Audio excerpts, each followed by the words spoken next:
무용교에서 유용교회로 오늘의 묵상입니다.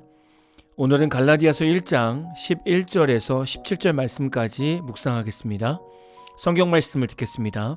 형제들아, 내가 너희에게 알게 하노니 내가 전한 복음은 사람의 뜻을 따라 된 것이 아니니라. 이는 내가 사람에게서 받은 것도 아니요 배운 것도 아니요 오직 예수 그리스도의 계시로 말미암은 것이라. 내가 이전에 유대교에 있을 때에 행한 일을 너희가 들었거니와 하나님의 교회를 심히 박해하여 멸하고 내가 내 동족 중 여러 연갑자보다 유대교를 지나치게 믿어 내 조상의 전통에 대하여 더욱 열심히 있었으나 그러나 내 어머니의 태로부터 나를 택정하시고 그의 은혜로 나를 부르시니가 그의 아들을 이방에 전하기 위하여 그를 내 속에 나타내시기를 기뻐하셨을 때에 내가 곧 혈육과 의논하지 아니하고 또 나보다 먼저 사도된 자들을 만나려고 예루살렘으로 가지 아니하고 아라비아로 갔다가 다시 다메섹으로 돌아갔노라. 사람은 무엇을 하든지 비포와 애프터가 나타납니다. 무엇을 하기 전과 후의 결과를 명확하게 느낀다는 말입니다. 평소 노래 연습을 잘 안 하던 사람이 발성을 배우고 노래 연습을 자주 하면 노래 실력이 늘었다는 것을 본인 스스로가 느끼게 되고 주변 사람들도 느끼게 됩니다. 그리고 평소 공부를 안 하던 자녀가 정신 차리고 공부를 제대로 하면 성적은 반드시 올라갑니다. 이런 일도 전과 후가 다른 일들이죠. 사람은 무엇을 하든지 비포와 애프터가 나타납니다. 이런 속담도 있지 않습니까? 화장실 들어갈 때와 나올 때의 사람이 다르다라는 말이 있습니다. 화장실이 급할 때는 뭐라도 부탁하면 다 해줄 것처럼 얘기하다가 급한 볼일을 다 보면 제정신으로 돌아와서 이성적으로 판단하게 되어 언제 약속했냐는 듯이 급할 때 약속한 일들을 지키지 않는 사람의 자세를 말합니다. 이런 짧은 상황 속에서도 사람은 전과 후의 삶이 명확히 드러납니다. 제가 서두에서 왜 전과 후의 삶을 말씀드렸는가 하면 바울이 지금 갈라디아 교회 성도들에게 자신이 사도가 된 내력을 설명하고 있습니다. 바울이 원래 어떤 사람이었다고 스스로 소개하고 있습니까? 하나님의 교회를 심히 박해하여 멸하려고 했고 동족 중 여러 사람들보다 유대교를 지나치게 믿었고 내 조상의 전통에 대하여 더욱 열심히 있었다고 말합니다. 우리는 누구나 과거가 있습니다. 인간적으로 열심히 살아온 과거가 있을 수 있고 어떤 가치관에 빠져서 살아온 과거도 있을 겁니다. 오늘 말씀에서 사도 바울은 예수 믿기 전에 자신의 삶을 말하고 있습니다. 바울은 누가 봐도 유대교에서 정말 열심을 다했던 인물이었습니다. 그런 바울이 예수님을 만나고 나서 완전히 변했음을 말씀하고 있습니다. 예수님을 믿으면 왜 사람이 변한다고 말할까요? 다시 말하면 왜 예수님을 믿으면 사람이 변할까요?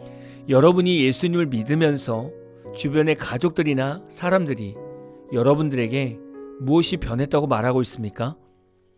예수를 믿기 전에 우리는 원죄 아래 살고 있었습니다. 원죄는 하나님을 믿지 않는 죄, 하나님을 거부하는 죄입니다. 그래서 예수님을 믿지 않으면 우리는 아무리 착하게 산다고 말하고 성실하게 산다고 말하지만 그 삶에는 교만과 정욕이 가득하게 됩니다. 그리고 여전히 죄 아래 머물며 사탄의 종으로 살게 됩니다. 삶이 아무리 착해도 결국 죽으면 지옥에 가는 인생을 살았던 것입니다. 그런데 예수님을 믿으면 이런 삶이 어떻게 됩니까? 원죄의 옷, 죄의 결박에서 자유함을 얻게 됩니다. 죄를 짓는 것이 당연한 삶이 아니라 죄가 무엇인지 알게 되는 삶을 살게 됩니다. 처음 예수를 믿고 교회를 출석하는 성도가 평소에 말하면서 욕을 했다면 점점 신앙생활을 하면서 예수님을 인격적으로 만나면 욕 자체가 죄임을 깨닫게 되고 그 다음부터는 입에서 욕이 사라지게 됩니다. 이렇게 욕을 하던 성도가 예수님을 만나고 나서 욕을 하지 않으면 남편도 놀라고 자녀들도 놀랄 것입니다.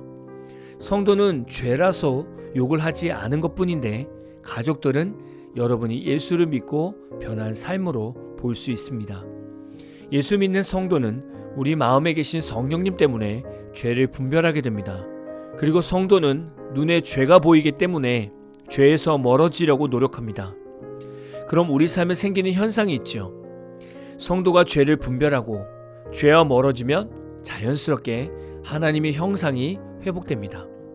그래서 성도의 삶에 하나님의 사랑이 드러나고 하나님의 자비가 드러나고 하나님의 긍휼이 드러나게 됩니다. 그래서 불신자들이 우리의 변화를 느끼게 되는 것입니다. 우리가 성숙해지는 만큼 불신자들은 우리의 삶을 통해서 하나님을 보게 됩니다.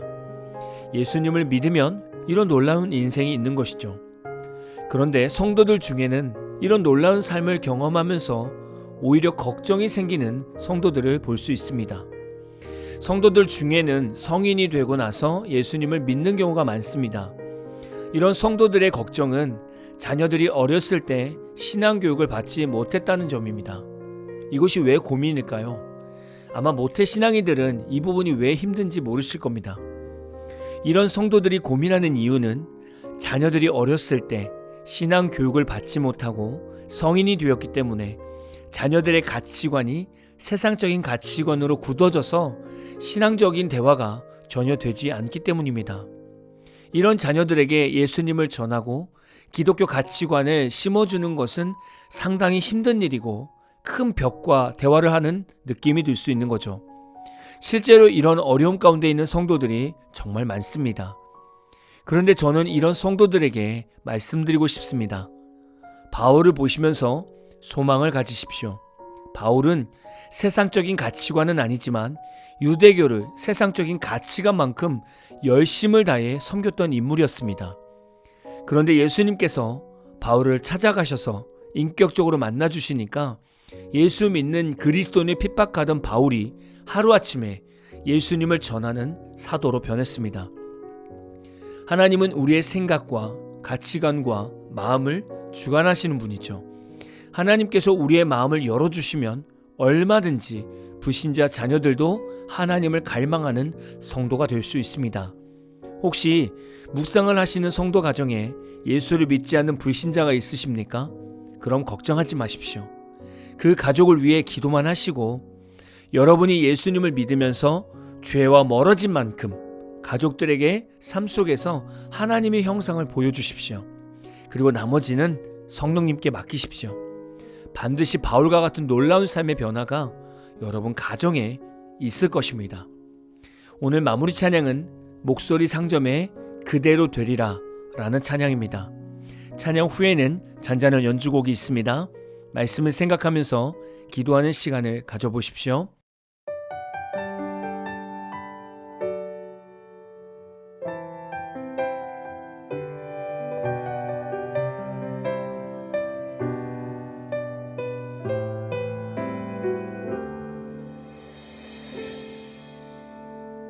우리의 중심을 주님께 맞추어 하나님 원하시는 그 나라 보내 산더러 들리어 바다에 던져지라 이루지 못할 것 같은 의심들 때에 하나님 말씀만 믿고 나갑니다. 주님의 약속은 그대로 되리라 그대로 되리라 하나님께서 이루시리라 그대로 되리라 그대로 되리라 내 믿음대로 이루어 주리라